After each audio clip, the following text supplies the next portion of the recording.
the coldest place in the universe, and how we found it. There are places in the universe where stars are born in fire, where galaxies collide, where energy floods every corner of space. And then there are places of silence, stillness, cold beyond imagination. In 2003, astronomers pointed a telescope toward the constellation Centaurus, not searching for brightness, but for emptiness. And there, 5,000 light years away, they found something astonishing. A small, dim nebula, so faint it almost vanished into background noise. They named it the Boomerang Nebula. At first, it looked like just another dying star, shedding its outer layers in the final stages of its life. But as scientists studied it more closely, they realized this wasn't ordinary. The gas flowing from this object wasn't just expanding. It was expanding so quickly that it cooled to an impossible level. This quiet cloud of gas is colder than anything we've found in nature, colder than the vacuum of space itself. How cold? About 1 degree Kelvin. That's just a single degree above absolute zero, the point where all atomic motion nearly stops. In the vastness of the universe, even the cosmic microwave background, the leftover glow of the Big Bang, is warmer, sitting at about 2.7 Kelvin. And yet, this dying star managed to create a pocket of even deeper cold, not with magic, with motion. As gas rushes out from the center of the Boomerang Nebula, it expands rapidly, and just like air from a can of compressed gas feels cold as it escapes, this expansion cools the material to extremes. The process is called adiabatic cooling, a quiet, natural refrigeration system powered by the breath of a dying star. It's haunting to think about. A star at the end of its life, wrapped in a cloud so cold it defeats the temperature of deep space. And it won't last. Eventually, the gas will thin, the expansion will slow, and the nebula will warm again, losing its title as the coldest known place in the universe. But for now, it floats in silence, invisible to human eyes, unimaginably cold, a final whisper from a fading light, drifting quietly in the dark. And tonight, as your thoughts settle into stillness, that whisper joins you, a story made of ice, of motion, and of cosmic quiet. Titan, a world with lakes of methane among Saturn's many moons. There is one that stands apart, not for its brightness, not for its size, but for something far stranger. Titan is the only moon in the solar system known to have a thick atmosphere, even denser than Earth's. When the Cassini spacecraft arrived in orbit around Saturn, scientists turned their instruments toward this orange, hazy sphere. What they found defied expectation. Titan has lakes, rivers, even rain, but they're not made of water. They're made of methane. On Earth, methane is a gas, a flammable, invisible component of natural gas. But on Titan, where temperatures hover around minus 180 degrees Celsius, methane behaves differently. It condenses. It rains from the sky. It carves channels into the icy surface. It pools in massive basins, the largest of which, Kraken Mare, is bigger than the Great Lakes combined. Imagine that, standing on the edge of a black, mirror-like sea, under a sky the color of rust, watching drops of liquid methane fall silently onto frozen ground. Titan's atmosphere is made mostly of nitrogen, like Earth's, but laced with methane and other hydrocarbons. Sunlight, faint though it is at that distance, triggers chemical reactions high in the atmosphere, creating a smog-like haze. This haze hides the surface from view, making Titan appear featureless from afar. But beneath that veil lies a landscape both familiar and alien. Dunes ripple across its equator. River channels snake toward lakes. There may even be cryovolcanoes, volcanoes that erupt not lava, but slushy mixtures of water and ammonia.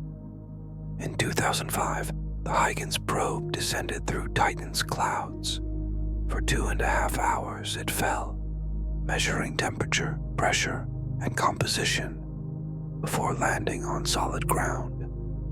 It sent back the first images ever taken from the surface of a world drenched in liquid gas. And here's what's truly strange. Titan may be the only place, other than Earth, with a working cycle of liquid rain, erosion, evaporation, and clouds. Not water, but methane, a mirror of Earth frozen and reversed. And deep beneath its crust, scientists suspect, lies an ocean of liquid water, perhaps warm enough to support life. So tonight, imagine a world where lakes glisten in eternal twilight, where methane rains like water, and where alien life might one day ripple just beneath the surface.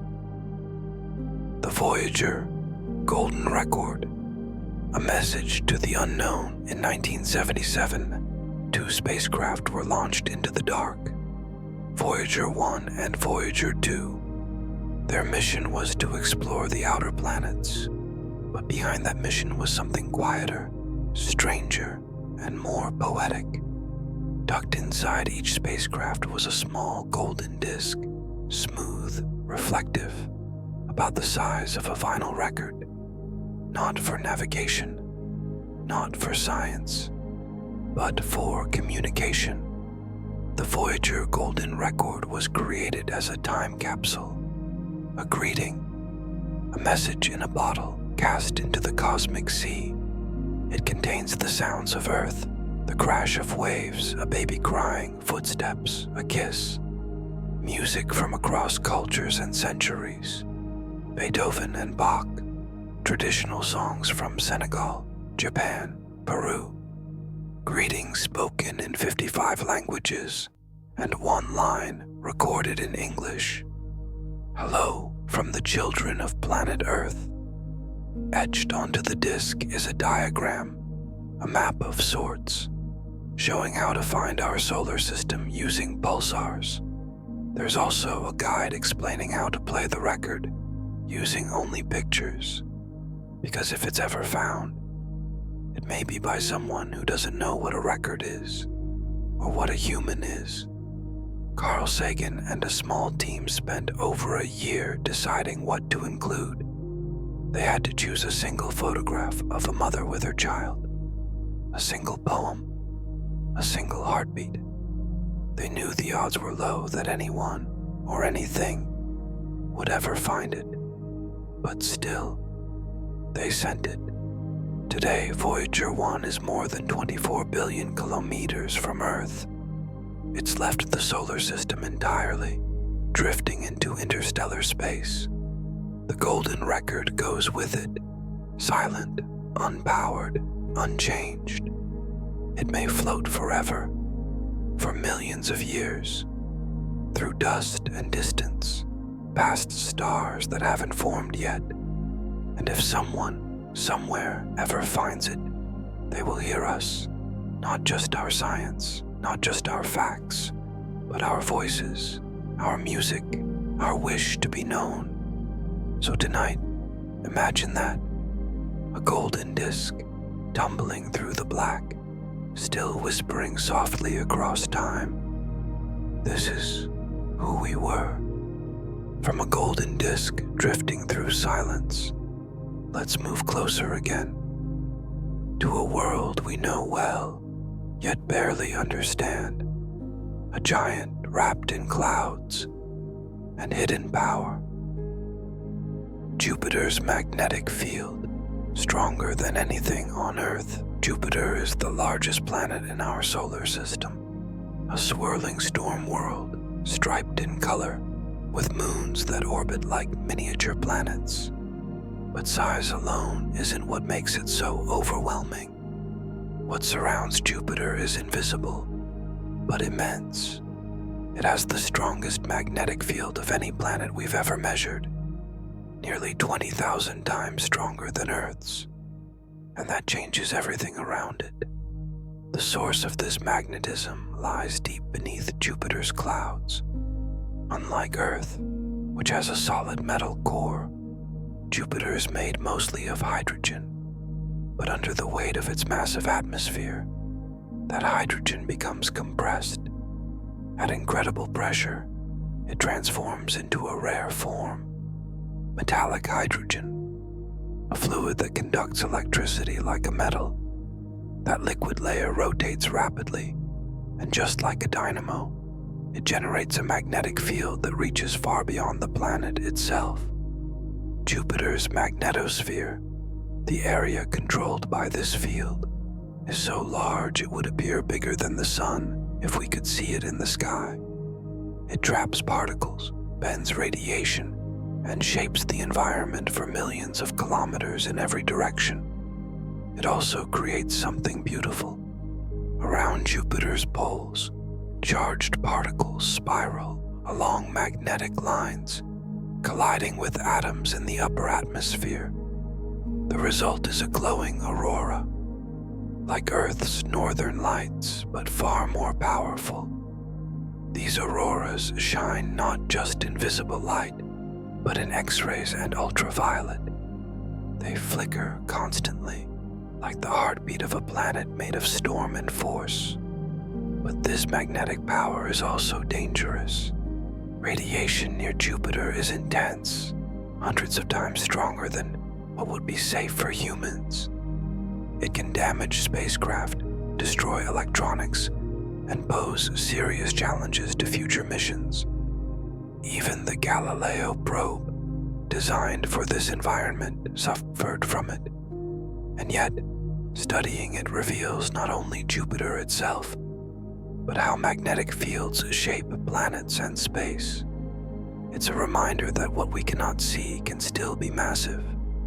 And in the quiet of space, forces still swirl, pulse, and shimmer in unseen rhythms. So tonight, as you close your eyes, imagine that silent giant turning slowly, wrapped in invisible strength, surrounded by glowing storms we'll never hear, but can almost feel. Now, from Jupiter's storms and magnetism, we drift even farther, beyond planets and moons, beyond stars and dust, to something older than galaxies, a glow that began when time itself was still young. What is cosmic background radiation, and why it still glows everywhere you look in space? Even in the darkest direction, something is there. Not stars, not galaxies, but light, faint, ancient, uniform. It's called the cosmic microwave background, a quiet glow that fills the universe, not because of anything happening now, but because of something that happened over 13 billion years ago. In the beginning, the universe was not cold and silent. It was dense, hot, blinding, a soup of particles and light so energetic that nothing could move freely. Photons, particles of light, were constantly bouncing, colliding, trapped in a fog of plasma. But as the universe expanded, it cooled, and after about 380,000 years, something profound happened. Atoms formed. When that happened, the fog lifted. Light was finally free to travel, and that very first light, released across all directions, has been moving ever since.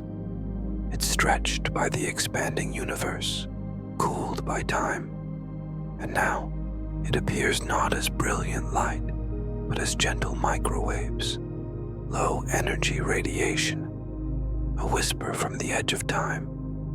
In 1965, two radio engineers, Arno Penzias and Robert Wilson, stumbled upon it by accident. They were trying to eliminate noise from their antenna, but no matter what direction they pointed it, a faint hiss remained. That hiss was the echo of the Big Bang. Since then, satellites like COBE, WMAP, and Planck have mapped this background radiation in astonishing detail. It's not perfectly smooth. There are tiny variations, small ripples in temperature, no more than a few millionths of a degree. But those ripples are crucial. They're the seeds of everything. Those tiny fluctuations are what allowed gravity to pull matter together, forming clouds, stars, galaxies, and eventually us. The cosmic background is everywhere. You could tune an old television between channels, and part of the static you'd see would be its signal, a fragment of the universe's first light reaching you through time. And it's still glowing, not with heat or color, but with memory. So tonight, imagine the dark sky above you, not empty, but filled with the oldest light in existence, a glow that began when the universe took its first breath and never stopped. From the ancient light still echoing across the universe, let's return to something more recent, something that drifted into our solar system unexpectedly and left behind only questions. Oumuamua, the interstellar visitor that changed everything. In October 2017, astronomers in Hawaii spotted something strange, a faint object moving quickly through the sky, too fast, in fact, to be from here. They called it Oumuamua, a Hawaiian word meaning scout or messenger from afar arriving first. It was the first confirmed object ever observed passing through our solar system from interstellar space. At first, it looked like a comet, but it had no tail, no visible gas. Then it was labeled an asteroid, yet its motion didn't quite fit. It accelerated slightly as it moved away from the sun, behaving in ways no ordinary rock should. What made it even stranger was its shape. Calculations suggested Oumuamua was long and narrow, maybe 10 times longer than it was wide. Some scientists imagined a cigar-shaped rock, tumbling end over end. Others proposed a thin, flat disk, like a piece of space debris. Either way, it was unlike anything we'd seen, and it moved fast, too fast to stay. Oumuamua came in from beyond the orbit of Neptune, swung around the sun, and was gone, back into interstellar space, before we could even launch a proper mission to chase it. It didn't leave a trail, just data, just debate. Some researchers believe it was a fragment of a planet torn apart in another star system. Others suggest it was a strange kind of icy body, shedding invisible hydrogen as it warmed. And a few, cautiously, have asked whether it could have been artificial, a probe, a sail, a fragment of alien technology. We may never know. What we do know is this: the universe is not empty between the stars. There are travelers, fragments, drifters, and now we know to look for them. In 2019, astronomers spotted a second interstellar object, a comet named 2I Borisov. More will come. Some might be stranger still, and maybe one day we'll catch one in time. But for now, Oumuamua continues its silent journey, out of the solar system, away from the sun's pull into the dark between stars. So tonight, let your thoughts follow it, past planets and gravity, into the deep unknown. A quiet visitor, never stopping, never returning, and still unexplained. We've talked about objects that pass through space, but now, let's pause and imagine what space itself is like, not just to see, but to sense. If you could stand at the edge of a spacecraft, what would it smell like after the airlock opens? Can you smell space? What astronauts actually say space is a vacuum, a place without air, without pressure, without smell, at least in theory. But astronauts who've walked in space tell a different story. They don't smell space directly, of course. You can't take off your helmet and inhale, not without deadly consequences. But when they return from a spacewalk and re-enter the airlock, something unusual happens. As they remove their suits, as air floods back in and particles dislodge from their gear, a scent appears, and they all describe it in eerily similar ways. Some say it smells like burnt metal. Others say welding fumes, hot gunpowder, charred steak, ionic ozone, a sharp, distinct aroma that lingers in the air of the station just after EVA, extravehicular activity. So where does this smell come from? One theory is that high-energy particles in space, cosmic rays, ultraviolet light, solar wind, interact with materials on the outside of the suit. They leave behind reactive molecules. When those molecules are suddenly exposed to oxygen inside the spacecraft, they oxidize and produce that burned, metallic scent. It's not perfume, it's chemistry. The smell of energy, impact, and molecular rearrangement. The International Space Station isn't the only place astronauts have noticed it. Apollo crews described a similar scent after returning from the moon. The lunar dust they brought back into the cabin smelled of spent fireworks, dry, smoky, almost electric. Even spacecraft themselves carry traces of this aroma. Engineers on Earth say the inside of old return capsules, like those from Soyuz missions, often bear that same scorched, faintly sweet smell. It's subtle, but unforgettable. And now, it's become a kind of signature, the invisible evidence that someone has touched the void and come back. So while space may be silent, it's not entirely without presence. There is a smell, a trace, a memory clinging to fabric and metal. And tonight, as you lie still, imagine the hush of the airlock, the hiss of pressure equalizing, and that sudden, curious scent of space, ghostly, metallic, impossible, drifting through the air one breath at a time. From the subtle scent of space, we now turn our gaze outward, far beyond the solar system, beyond the familiar stars, because recently we opened a new kind of window and looked farther into time than ever before. The James Webb Deep Field. Looking back in time, in July 2022, a single image changed the way we see the universe. It wasn't colorful at first glance, no planets, no glowing nebulae, just a dark frame, dotted with delicate arcs and pale red points. But those points, each one, was a galaxy, not stars. Galaxies, thousands of them, layered across cosmic distance. This was the James Webb Space Telescope's first deep field, a long, detailed exposure of one tiny patch of sky, a portion so small it could be covered by a grain of sand held at arm's length. And yet, within it, entire histories of light.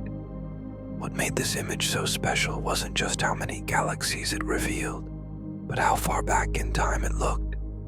Light travels fast, but not instantly. The farther away something is, the older the light we see from it. And some of the galaxies in this image are so distant that their light began its journey over 13 billion years ago, just a few 100 million years after the Big Bang. That means we're not just seeing faraway objects, we're seeing ancient ones. Some of the galaxies Webb captured are among the earliest ever formed, tiny, irregular, clumpy, unlike the grand spirals we know today. They're snapshots from a time when stars were still young, when the first heavy elements were just beginning to form. And the way the telescope sees them is different too. James Webb doesn't look in visible light. It sees in infrared, wavelengths that pass through dust, that stretch as the universe expands. That's why it can glimpse what other telescopes miss: the hidden, the red shifted, the faint echoes of cosmic dawn. In that single image, we see arcs caused by gravitational lensing, the bending of light around massive objects. We see merging galaxies, distant clusters, light shaped by gravity and time, and all of it quiet. So much silence, so much distance, and yet so much detail. So tonight, as you close your eyes, think of that narrow piece of sky, that small window filled with thousands of galaxies, each one a universe of stars, each one a memory, and beyond it, more, always more. After traveling so far through space and time, let's come closer again, to the edge of our own solar system, to a small icy world that once held a title and then lost it. Why Pluto isn't a planet anymore, and why it still matters. For decades, children around the world learned a simple list: Mercury, Venus, Earth, Mars, Jupiter, Saturn, Uranus, Neptune, Pluto. 9 planets. Neat, predictable. But in 2006, that list changed. Pluto was reclassified, no longer considered a full-fledged planet, but instead given a new name: dwarf planet. The decision caused confusion, frustration, and even grief. Some felt like an old friend had been demoted. But behind the change is a story of discovery and of how science evolves. Pluto was discovered in 1930 by Clyde Tombaugh. From the beginning, it stood out. It was smaller than any other planet. Its orbit was tilted and stretched. It sometimes came closer to the Sun than Neptune, but it was accepted as the 9th planet, mostly because nothing else like it had been found. That changed in the early 2000s. Astronomers began discovering other small, icy worlds beyond Neptune. One of them, called Eris, was nearly the same size as Pluto. Some thought Eris might become the 10th planet. But if Pluto and Eris were both planets, what about the dozens of other similar bodies? Should we have hundreds of planets? The International Astronomical Union faced a choice: either expand the definition of a planet to include all these new objects, or refine it. They chose to refine. According to the new definition, a planet must: 1. Orbit the Sun. 2. Be nearly round due to its own gravity. 3. Clear its orbit of other debris. Pluto meets the first two, but not the third. Its orbit crosses paths with others in the Kuiper Belt, a region filled with icy leftovers from the early solar system. So Pluto was reclassified. Not gone, not erased, just understood differently. And yet, Pluto remains important. In 2015, NASA's New Horizons spacecraft flew past it for the first time.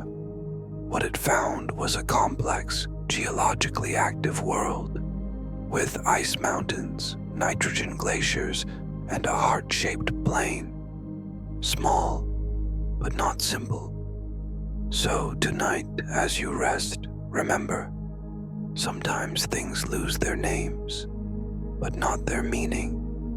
Pluto still drifts at the edge of our solar system, cold, distant, and quietly beautiful. Not just a dwarf planet, but a world with a story. From the outer edge of our solar system, let's look far beyond, to our home galaxy, and to something we know is coming, slow, silent, and inevitable. Galaxies collide. What will happen when the Milky Way meets Andromeda? The night sky looks still, but it's not. Everything moves.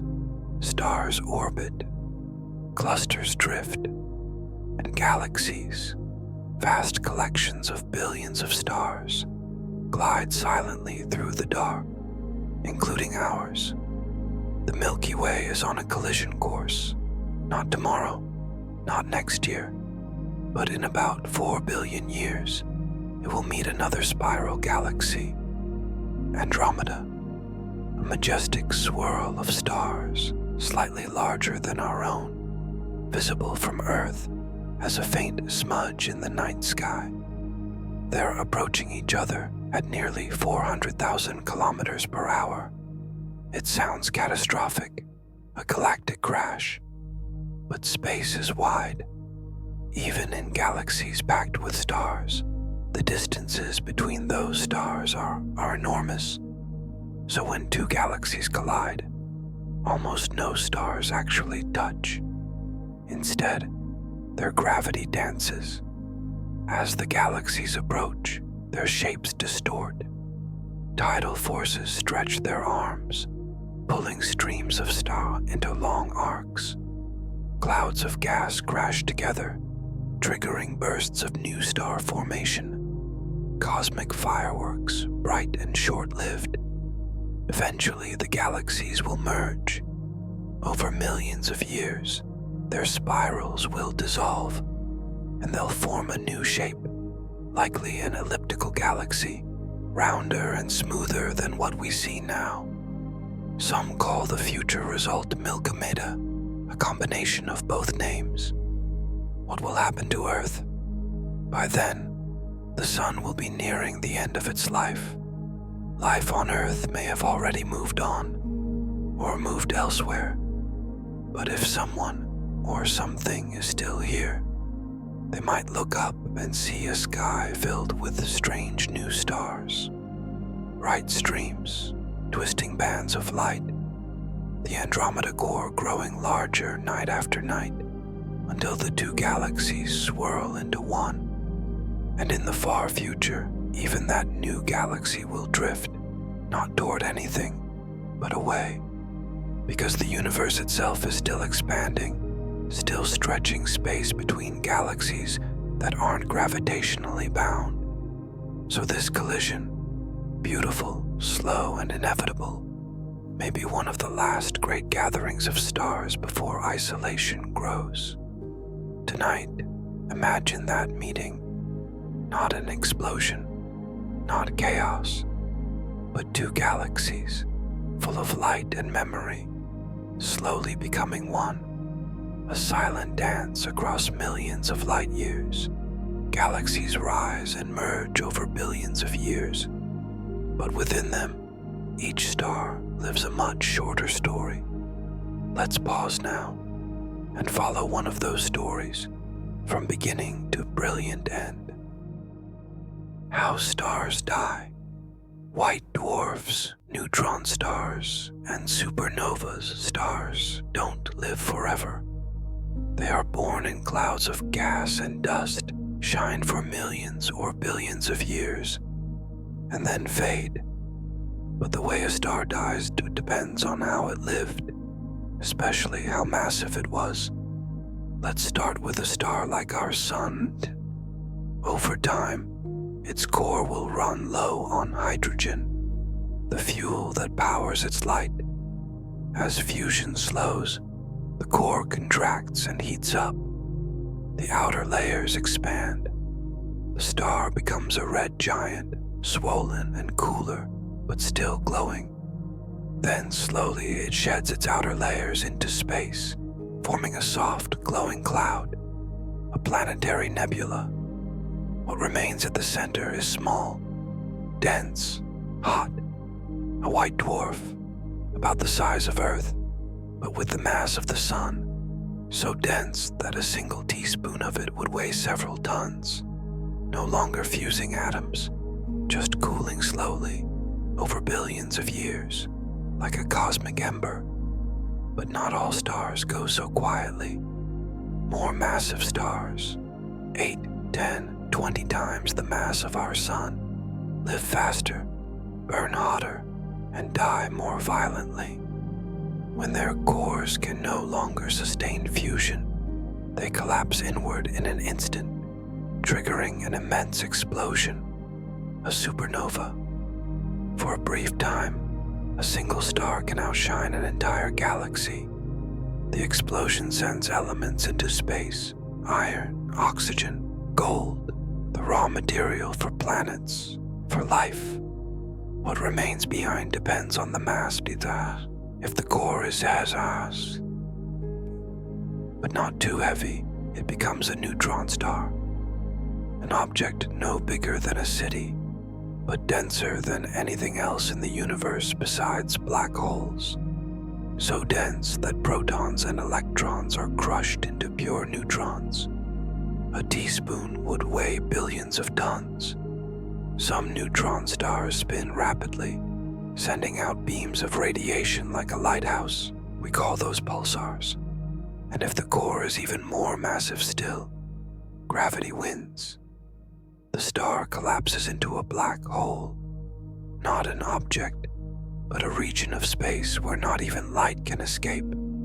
So tonight, think of all the stars above you, some still shining, some already gone, each one born in fire, each one ending in silence or in light. And between those two moments, the history of everything.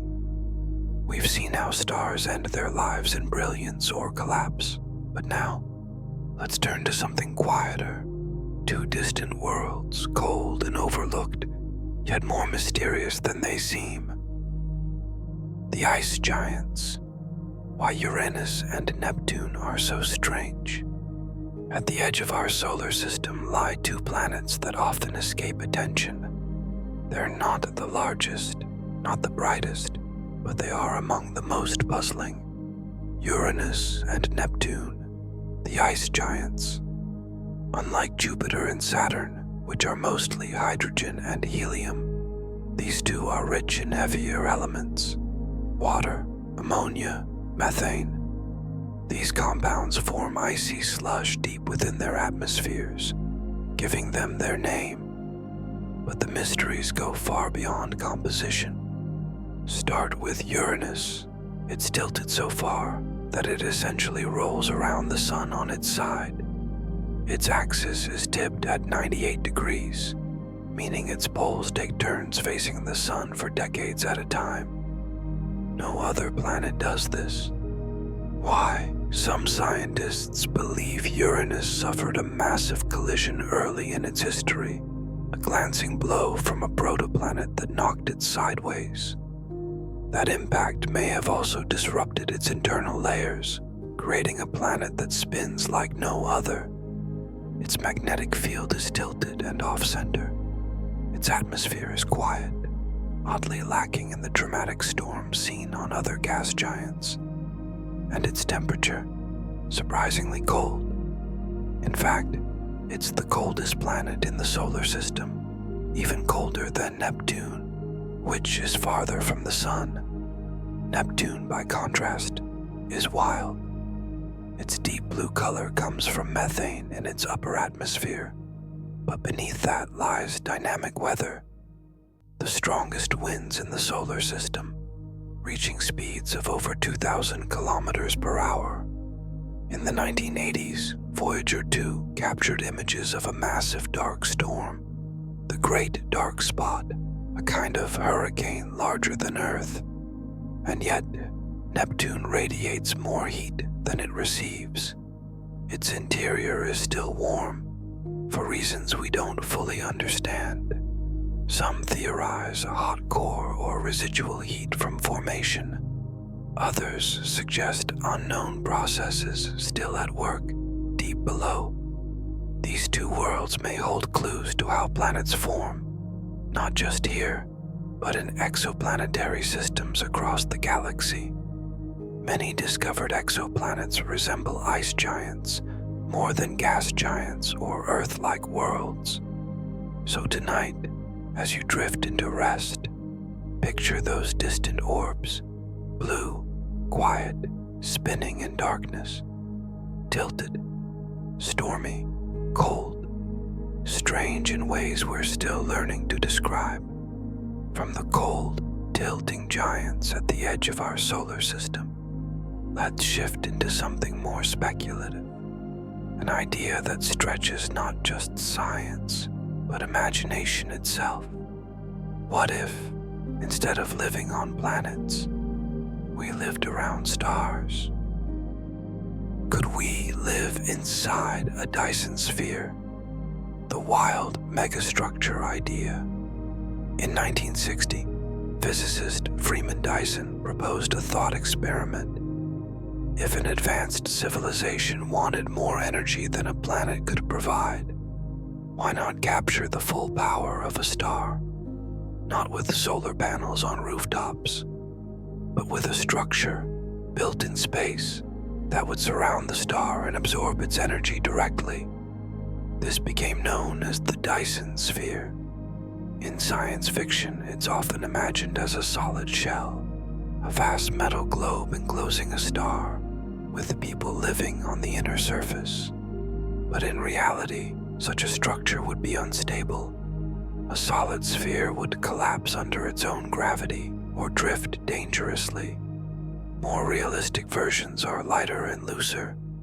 Some imagine a Dyson swarm, countless satellites orbiting in synchronized paths, collecting solar energy and transmitting it wirelessly.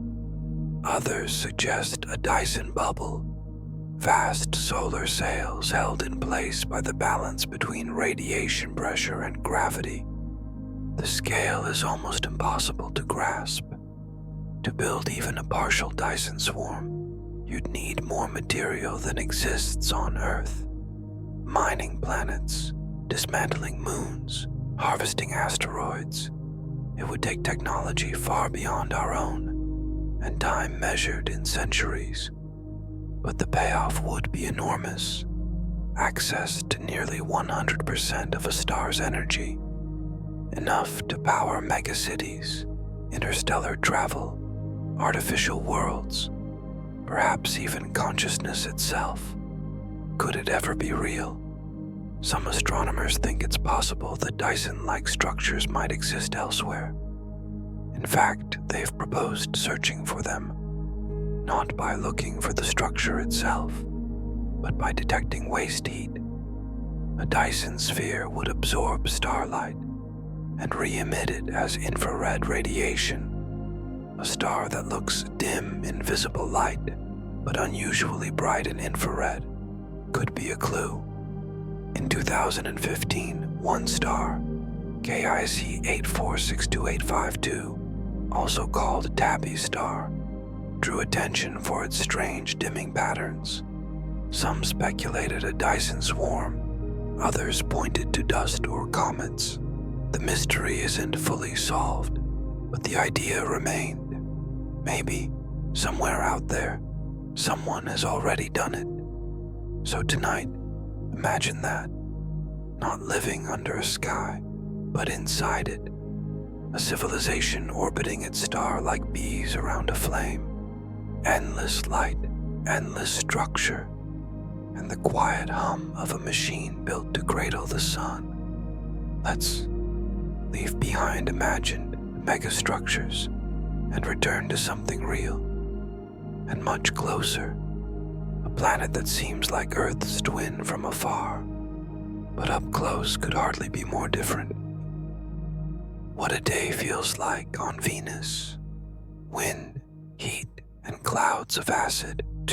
This is the brightest planet in our night sky, often called the morning star or the evening star, about the same size as Earth, similar in mass, rocky, close, but standing on its surface would be like standing inside a furnace wrapped in poison. Let's imagine for a moment that you could survive there. The sky above is a thick pale yellow, not from sunlight, but from clouds of sulfuric acid, swirling endlessly. They hide the sun completely. Daylight on Venus feels like twilight, filtered through smoke. But it's not cold, quite the opposite. Venus is the hottest planet in the solar system, even hotter than Mercury, which is closer to the sun. The surface temperature hovers around 465 degrees, hot enough to melt lead. That heat isn't from direct sunlight, but from its own atmosphere. A runaway greenhouse effect has trapped heat for millions of years. The air is not just hot, but heavy. The pressure on the surface is over 90 times greater than Earth's, like being 900 meters underwater. Every breath would be fatal. Every surface probe we've ever sent has been crushed, melted, or silenced within hours. And yet, the wind moves. High above the surface, in the upper atmosphere, clouds circle the planet at supersonic speeds, over 300 kilometers per hour. These high-altitude winds race ahead of the planet's slow rotation. Venus turns so slowly that a single day, from one sunrise to the next, lasts 243 Earth days. But strangely, a year on Venus is shorter, just 225 Earth days. Its day is longer than its year. If you were to watch the sun from Venus, it would rise in the west and set in the east, backwards, and do so once every 2/3 of a year.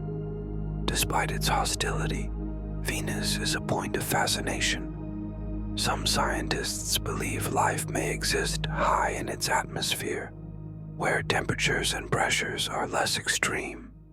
Others dream of floating cities in its upper clouds, habitats suspended above the heat, drifting like silent balloons. But on the ground, Venus remains silent, still, unreachable. So, tonight, imagine that distant world, glowing softly in our sky, hiding its violence behind beauty. A planet of heat, wind, and time that flows strangely. A world not built for us, but impossible to ignore. We've stood in the burning silence of Venus.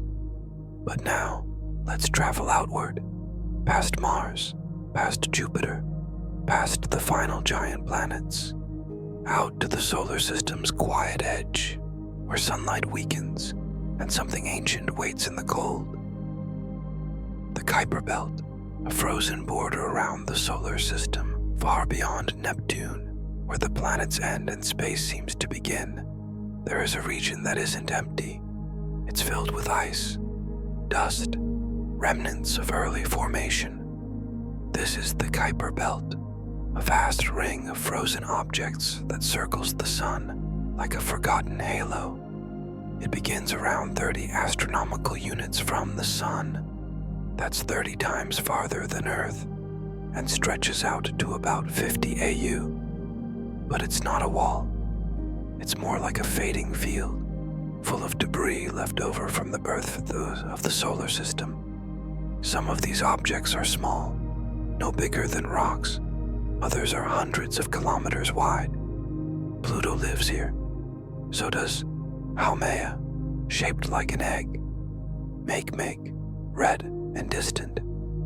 And Eris, the object that helped force us to reconsider what the word planet really means. But these are just the ones we've named. Astronomers believe there are tens of thousands of Kuiper Belt objects larger than 100 kilometers across, and perhaps millions more, smaller and silent, drifting in the dark. It's a place of low gravity, weak sunlight, temperatures near absolute zero, and yet it holds answers. Studying Kuiper Belt objects helps us understand the early solar system. These bodies are pristine, unchanged for billions of years. They've remained in cold storage since the time planets formed, preserving the chemistry and texture of ancient material. In 2015, NASA's New Horizons probe flew past Pluto, revealing a world of mountains, nitrogen plains, and surprising complexity. After that, it continued into the Kuiper Belt, reaching an object called Arakoth in 2019, a contact binary shaped like a snowman, untouched since the dawn of time. And still, the Kuiper Belt continues. Beyond it lies the scattered disk, and farther still, the Oort cloud, a sphere of icy bodies too distant to see. But the Kuiper Belt is the beginning of that vastness, the place where the structured solar system ends and the long night begins. So tonight, imagine it, countless icy fragments drifting slowly at the edge of everything, cold, ancient, silent, and yet always there. From the icy outskirts of our solar system, let's come closer again. Not to planets or belts, but to something we see almost every night. A familiar face in the sky that never seems to turn. Tidal locking. Why the moon always shows the same face. Look at the moon. Any night, any season, any year, its shape may change, but its face stays the same. One side always faces Earth. The other, the far side, remains hidden from view, seen only by spacecraft. Why? Why doesn't the moon rotate like other celestial bodies? The answer lies in a quiet, powerful force: tidal locking. Long ago, the moon spun much faster. As it orbited Earth, its rotation wasn't synchronized, but Earth's gravity pulled on it unevenly, more strongly on the side facing us, less so on the far side. This created tidal bulges, stretching the moon slightly. As it rotated, those bulges tried to shift position, but gravity resisted. Over millions of years, this tug of war slowed the moon's rotation until it matched its orbit exactly. Now, it turns once on its axis for every orbit it completes. The result? We always see the same hemisphere, not because the moon doesn't rotate, but because it rotates perfectly in sync with its movement around us. Earth is doing the same to the moon, just more slowly. Over immense spans of time, our planet's own rotation is gradually decelerating. Days are getting longer, very slowly. Tidal locking is not instant. It's erosion in motion, gravitational memory. And the moon isn't the only place this happens. Many moons in our solar system are tidally locked to their planets. Charon, Pluto's largest moon, is so tightly bound that the two objects are locked to each other, always showing the same face in both directions, like a pair of dancers frozen mid-spin. Some exoplanets, orbiting close to their stars, may be tidally locked as well, That means one side bakes in constant daylight, while the other freezes in eternal night. And between them, a twilight line, perhaps the only habitable zone. So the next time you see the moon, remember its stillness is an illusion. It turns, it moves, it's simply locked, held in a rhythm so perfect, so slow that it feels like stillness. And tonight as you drift toward sleep, imagine that silent rotation, soft, balanced, unchanging, a quiet dance between worlds, still going on above you. We've watched the moon move in perfect rhythm with Earth, but now, let's go beyond the bodies themselves, to the spaces in between, invisible places, not made of matter but of balance. Lagrange points, the invisible balancing points in space.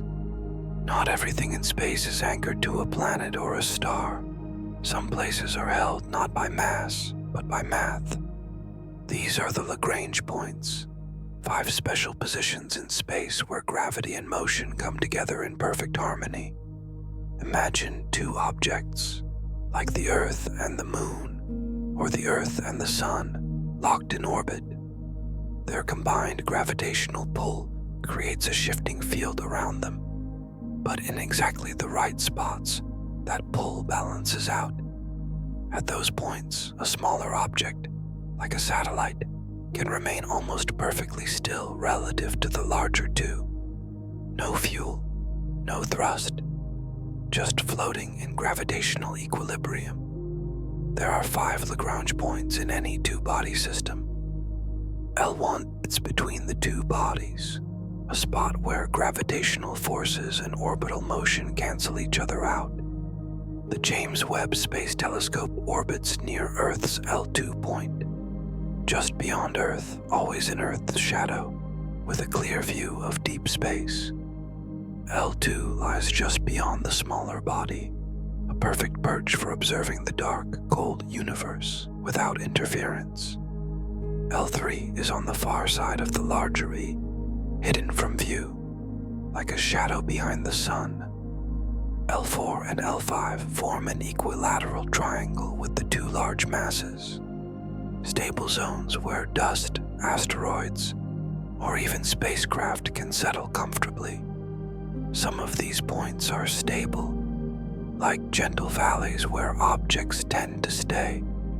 Others are unstable, like mountaintops, easy to balance on, but sensitive to disturbance.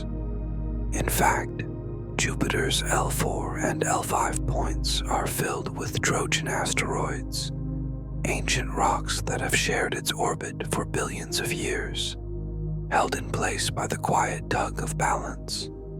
Earth has Trojans too, so does Mars. These objects aren't pulled into collision or flung into space. They simply drift, held in place by invisible geometry. Lagrange points are not places you can see, but they're real. We build around them. We launch toward them. We anchor telescopes, satellites, and ideas in their stillness. So tonight, imagine space not just as motion, but as balance. Points in the void where gravity forms a silent pause, a resting place in the midst of celestial motion. We've just visited the invisible places where gravity balances and holds.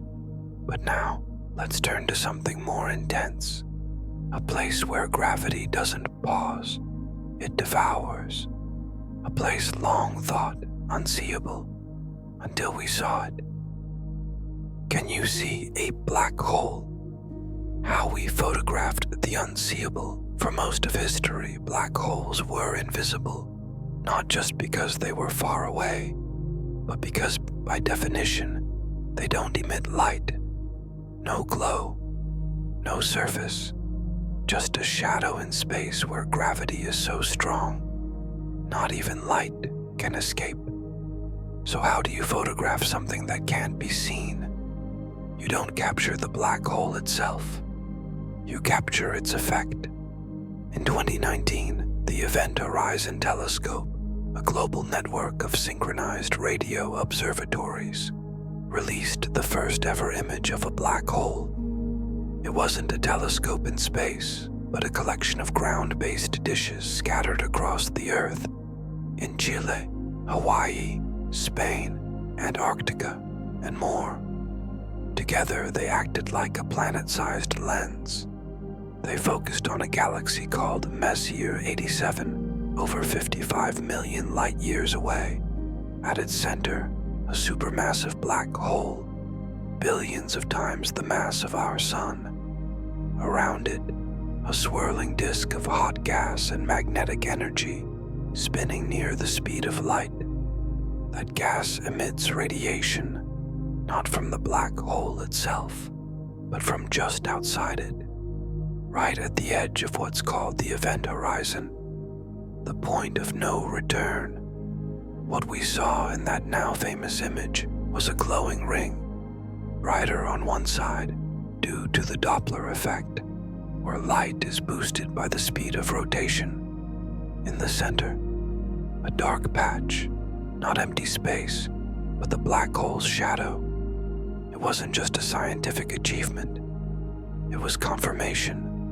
Decades of theory and simulation suddenly turned into a photograph, a picture of something we thought we'd never see.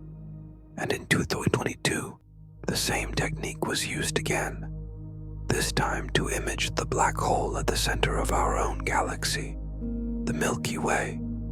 It's called Sagittarius A, quieter, smaller, but still extraordinary. Both images look blurry, imperfect, but in their fuzziness lies something powerful, visual proof of the most extreme phenomenon in nature. We didn't just detect it, we saw it. So tonight, imagine that glowing ring, not a fire, but a boundary, the edge of reality as we know it. And in the center, not darkness, but depth, a place where time slows, light bends, and space becomes something else entirely. We've just seen the edge of a black hole, a place where even light disappears. Now let's turn our attention outward again, toward the stars. Not to look, but to listen. Because for more than half a century, we've been listening for voices, and what we've heard is silence. The great silence, what we've really heard in 60 years of SETI. In 1960, an astronomer named Frank Drake pointed a radio telescope toward two nearby stars, Tau Ceti and Epsilon Eridani. He wasn't looking for planets, he was listening for signals. It was the beginning of SETI, the search for extraterrestrial intelligence. Since then, scientists have scanned the skies, tuning in to narrow frequencies where artificial signals might appear. They've searched for repeating pulses, structured broadcasts, or bursts of data that nature wouldn't produce. Over time, the technology improved, the sensitivity increased, the number of stars observed grew into the millions. And in all that time, we found nothing. Not a single confirmed message, not a single signal we can say with certainty came from an intelligent source. This absence has become known as the Great Silence. It's not just disappointing, it's puzzling. The universe is vast. There are billions of potentially habitable planets. Some are older than Earth. Life had time. Civilizations could have risen and spread. So why haven't we heard from them? Some say we're not listening long enough. That 60 years on a cosmic scale is nothing. Others suggest we're listening the wrong way. Maybe advanced civilizations use technologies we don't yet understand. Maybe they communicate with neutrinos or quantum fluctuations, not radio waves. Another possibility, they're out there, but quiet, watching, waiting, choosing not to speak. Or maybe we really are alone, not forever, but for now. A rare spark in a vast silence. There have been moments, anomalies. One of the most famous was the wow signal in 1977, a 72-second burst that looked artificial, but it never repeated. It remains unexplained, but unconfirmed. SETI continues. Projects like Breakthrough, Listen, now scan billions of radio channels across hundreds of thousands of stars. We're still listening, because even silence tells us something. It tells us the universe is quiet, that intelligence, if it exists, is not loud, not obvious, and that what we call normal may be incredibly rare. So tonight, imagine the sky not just as light, but as sound, a quiet radio field stretched across stars. And somewhere in that silence, we wait. After listening to silence among the stars, let's now turn to something louder, not in sound, but in energy. Events so bright, so violent, they outshine entire galaxies, if only for a moment. Gamma ray bursts, the brightest explosions since the Big Bang. Most of the time, space seems quiet. Stars burn, galaxies spin. But every so often, the universe erupts with a flash of light so intense, it sends radiation across billions of light years.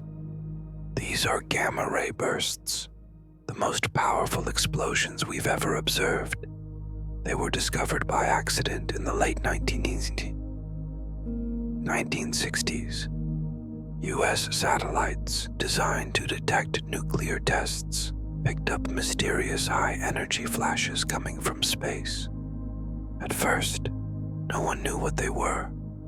The signals were brief, lasting only seconds, but incredibly intense. Since then, we've found thousands. Some gamma ray bursts last less than 2 seconds. Others stretch longer, but all of them release more energy in a few moments than our sun will emit in its entire 10 billion year lifetime. What causes them? There are 2 main types. The first happens when massive stars die. As their cores collapse into neutron stars or black holes, the outer layers fall inward, then explode outward. If the conditions are right, the star's poles unleash focused jets of gamma radiation, thin beams that race through space at nearly the speed of light. If Earth lies in the path of one of those jets, we see the burst. The second type occurs when neutron stars collide. These dense, city-sized remnants spiral into each other, merging in a flash of destruction and creation. Along with gravitational waves, they release gamma rays, a brief signal of cosmic violence. But despite their power, gamma ray bursts are rare and distant. Most occur in galaxies far from our own. But we do wonder, what if one happened nearby?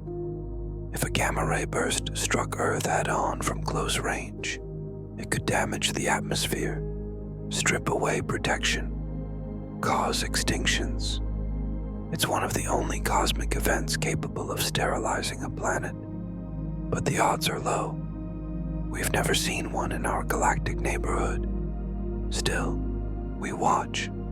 Satellites like Swift and Fermi are constantly scanning the sky, waiting for the next flash. When it comes, it's over quickly. A blink, a whisper, a message from the death of something vast. So tonight, imagine the darkness above you, not still, but alive with distant energy. Somewhere, far away, a star is collapsing, a burst is coming, and for a second, the universe blinks. We've just witnessed the universe at its most violent, a flash of gamma light stretching across space. But now, let's go back to a signal that was quieter. Just once, a moment in the static that still hasn't been explained. The wow signal. One strange radio blip from deep space. On the night of August 15th, 1977, a radio telescope in Ohio quietly scanned the sky. It was part of a project called Big Ear, an early SETI experiment designed to listen for narrowband radio signals from space. Signals that nature doesn't produce. Signals that could mean something else. Most of what it detected was noise, cosmic background radiation, random bursts. But on that August evening, something different appeared. A 72-second spike, clean, focused, centered at 1420 megahertz. The exact frequency of neutral hydrogen, often considered a universal hailing frequency by SETI researchers. Astronomer Jerry Amon saw the data printed out days later, columns of letters and numbers. In the middle, one column stood out, the characters 6EQU5, a coded way of expressing signal strength. Nothing else on the page came close. He circled it in red pen and wrote just one word in the margin. Wow. That's how the signal got its name. The wow signal has never been repeated. It came from the direction of the constellation Sagittarius, near the center of the galaxy, but not from any known star. It lasted for just over a minute, then vanished. Dozens of follow-up searches have tried to find it again. No luck. What was it? Some think it was an Earth-based signal bouncing off debris. Others think it was a one-time burst from a natural object we still don't understand. But many believe it could have been artificial, a transmission from somewhere or someone far beyond. The mystery is that the signal was exactly what SETI had hoped to find. Narrowband, strong, right where it should be. But it never came again. In 2022, one study suggested a possible origin, a sun-like star about 1,800 light-years away, still unconfirmed, still uncertain. The WOW signal remains the most famous, maybe, in SETI history. A signal with no pattern, no context, and no answer. And perhaps that's what makes it so haunting. So tonight, imagine a radio dish turning slowly under the stars, a printer feeding out numbers, a single burst of something strange, and then silence. One moment, one message, one question, still echoing all these years later. From a signal that may have crossed light years, let's shift to a question. How might we send something back? Not in decades, but in centuries. Not with fuel, but with light. The light sail concept.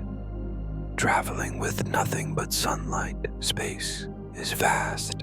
Rockets are powerful, but even they struggle with distance.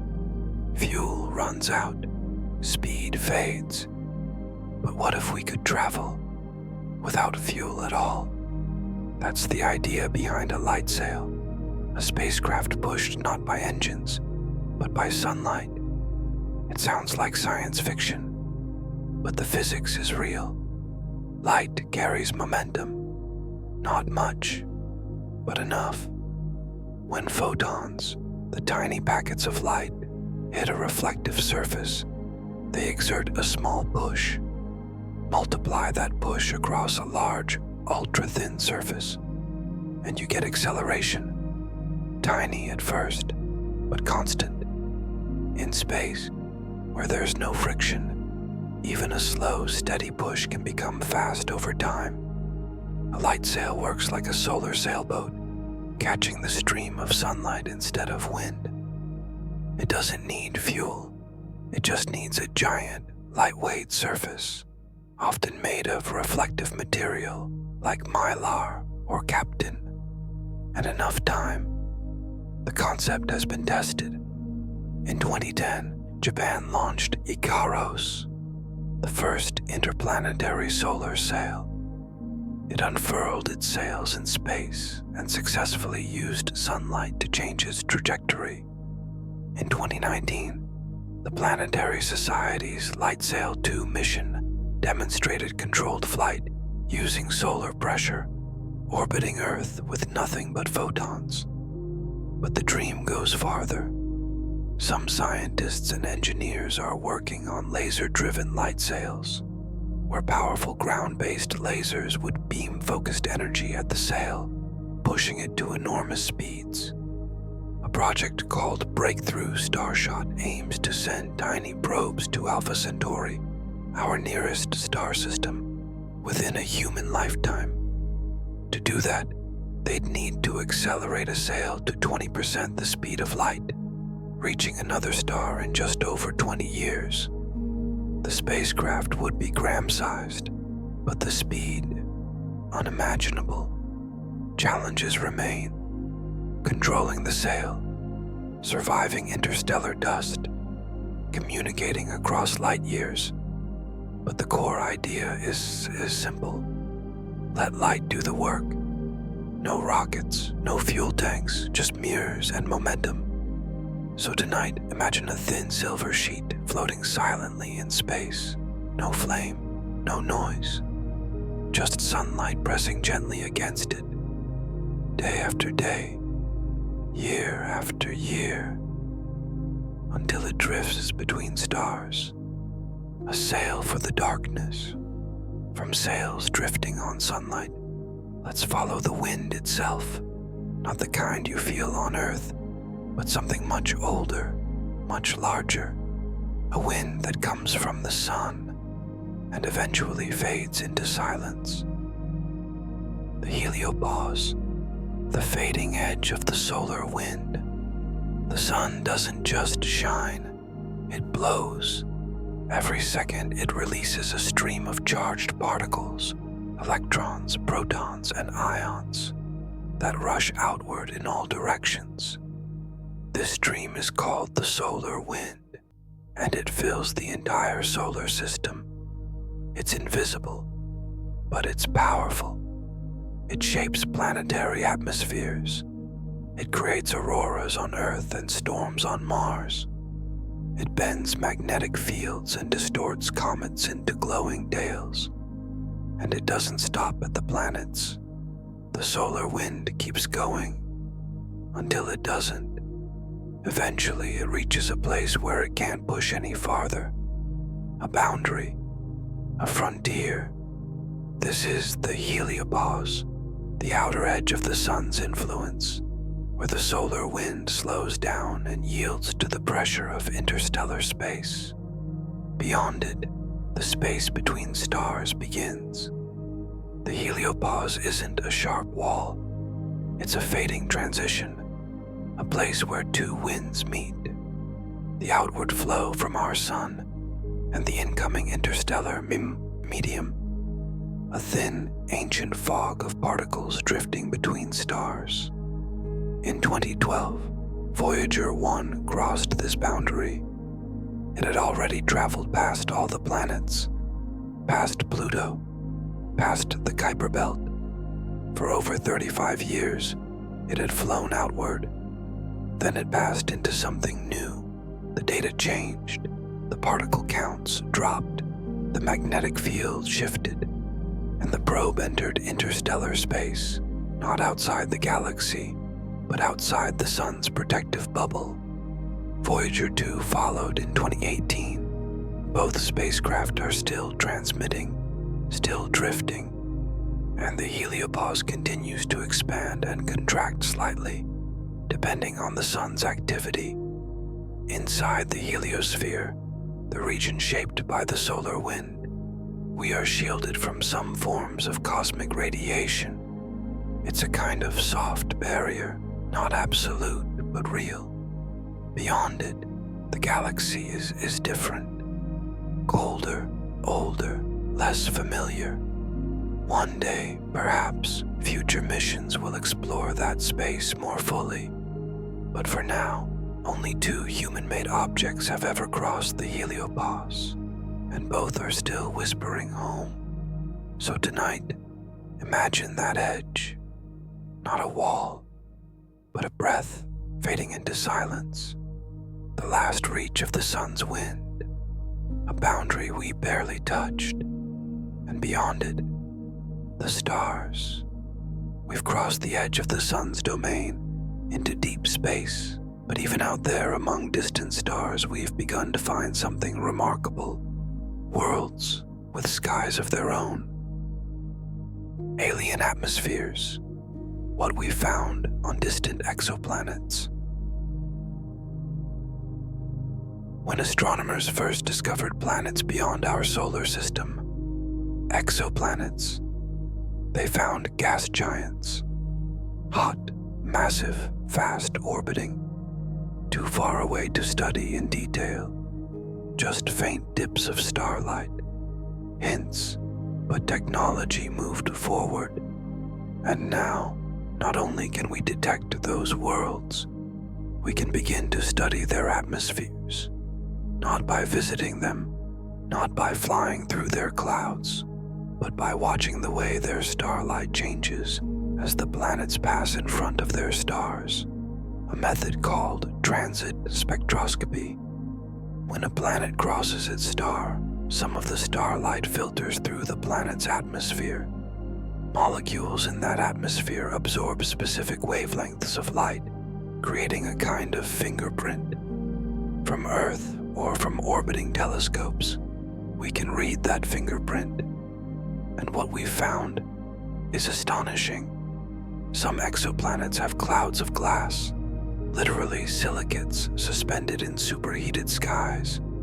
Others have iron rain, falling through thick, dark atmospheres. One planet, HD 19733b, appears deep blue from space, not because of oceans, but because of light scattering through violent winds and tiny particles.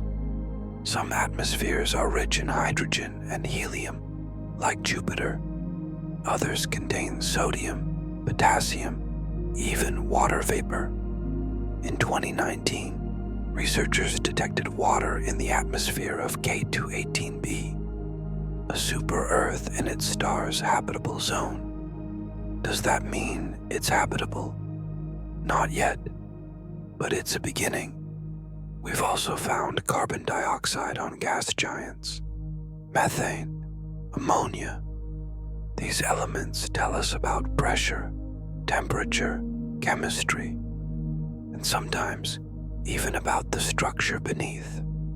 The James Webb Space Telescope is now transforming this work. Its infrared sensitivity allows it to peer deeper into distant skies. Already, it is refining our understanding of planets light years away, measuring the height of clouds, the depth of storms, the shape of heat. And one day, it may find something more, a chemical imbalance, a pattern that looks unnatural, a trace of something living. But even now, what we've seen is more than we ever imagined. So tonight, imagine a planet far away, not rocky, not reachable, but with air of its own, skies that shimmer with exotic storms, and clouds that hide a world still waiting to be understood. From skies on distant worlds, let's turn now to something even less tangible, a question older than science itself, a dream, and a paradox. Could we ever move through time, not just forward, but backward? Could time travel be possible? According to physics, time feels like a river, always flowing forward. Seconds pass, days end, memories build. We move through time the way we move through space, but only in one direction. Still, Physicists have asked, is that limit real? Or is it just how we experience time? According to Einstein's theory of relativity, time and space are part of the same fabric, space-time. Massive objects, like stars or black holes, curve that fabric, and the more extreme the curve, the more time itself can slow. This isn't theory, it's been measured. Astronauts on the International Space Station experience time slightly differently than people on Earth. Clocks tick faster or slower depending on gravity and speed. This is called time dilation, and it means, in a sense, time travel forward is already possible, just very slight. But what about going backward? That's harder. Some solutions to Einstein's equations suggest the existence of closed time-like curves, paths through space-time that loop back on themselves. If such paths could exist, an object might return to its own past. One famous idea is the wormhole, a tunnel through space-time. In theory, if one end of a wormhole were moved close to a massive object or accelerated to near light speed, time at that end would slow relative to the other. Re-entering the wormhole could place you at an earlier time, on the other side. But these ideas come with enormous problems. Wormholes may not be stable. Exotic matter would be needed to keep them open, a form of matter that hasn't been proven to exist. And even if they were possible, paradoxes emerge. What happens if you prevent your own journey? Could the universe allow events to undo themselves? Many physicists believe nature has mechanisms, still unknown, that prevent such contradictions. Others suggest that if backward time travel is ever possible, it must follow a rule: self-consistency. You can't change the past. You were always part of it.